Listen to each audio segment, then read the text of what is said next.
they are not set in boardrooms. I agree because the people in government set Safaricom price in the boardrooms. And no one should think that they'll be coming, shout some big English words to Kenyans, and they think we'll be quiet. We are not going to be all young.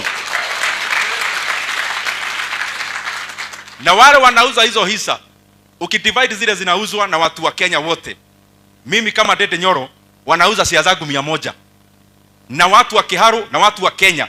If you divide the 6 billion shares by the 50 million Kenyans, every one of us, kama ni hiyo share inagawanywa mtu apewe, kila mtu ako na share 100 yake. So as you talk to us, please downgrade your arrogance, guys.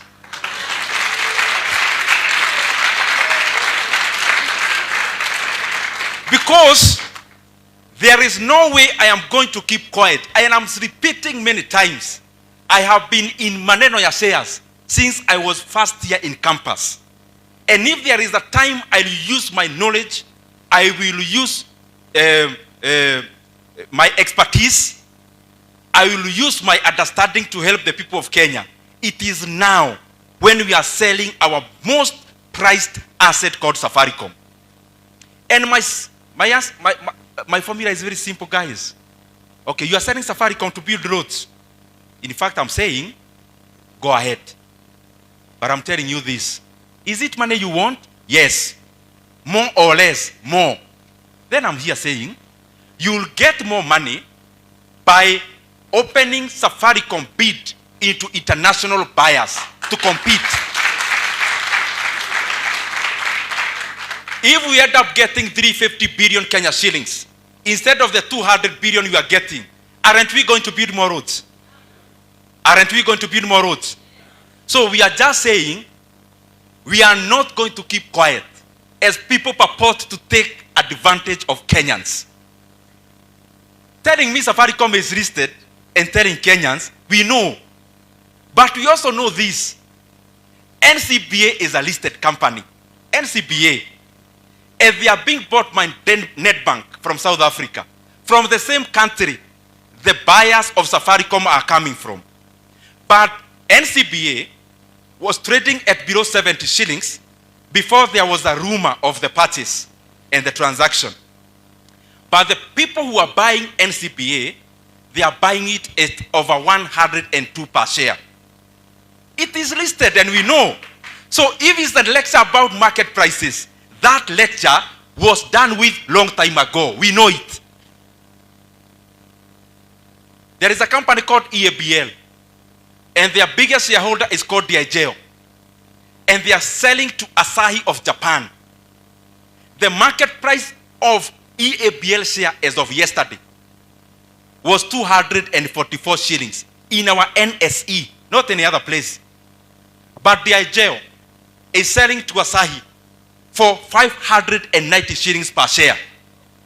So we are telling you people in government, it is either you float Safaricom and you open it up to international bids, or you face the people of Kenya and tell them,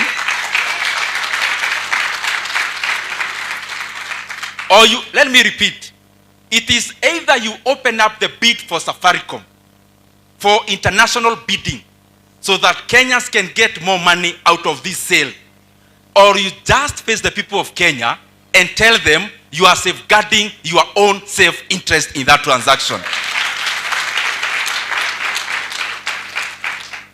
But hii story ya kukuja na maneno mkubwa mingi, it will not work. Because we are going to speak. If you don't want to hear, it is your business.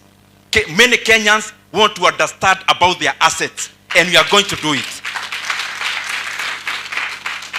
And as the people in government come to lecture us about markets and such, I also want to tell them, guys, there is the Kenya pipeline shares that are being sold through an IPO now. You go back to where you were in a meeting, trying to think you are allocating 20 to 25% on something you are calling regional investors.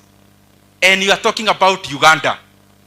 The people in government, who want to buy Kenya pipeline shares, don't call yourself a regional investor based in Uganda. We know you, it is you.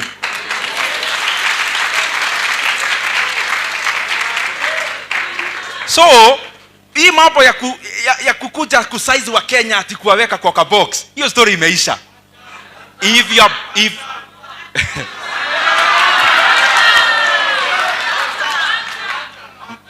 If Kenya pipeline shares, if you look, you know, if you are doing honest transactions, guys, don't bother hiding. Face Kenyans during the day. That boardroom you went, allocated, yes, 35% to the national treasury, 20 to 25% into something you are calling regional.